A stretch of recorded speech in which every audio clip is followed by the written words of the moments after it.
শ্বশুরের বুদ্ধি। শাশুড়ি বৌমার চুলোচুলি রোজ শ্বশুরের নজরেই পড়ে।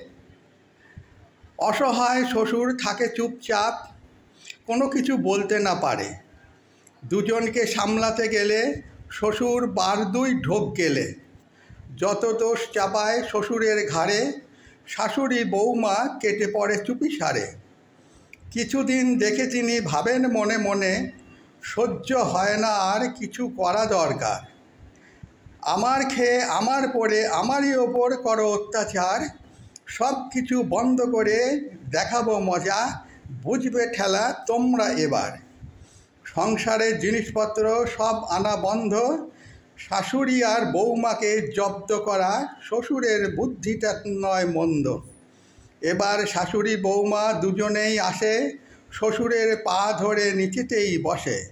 দুজনেই পা ধরে বলে বারবার, এমন কাজ কখনো করব না কো আর।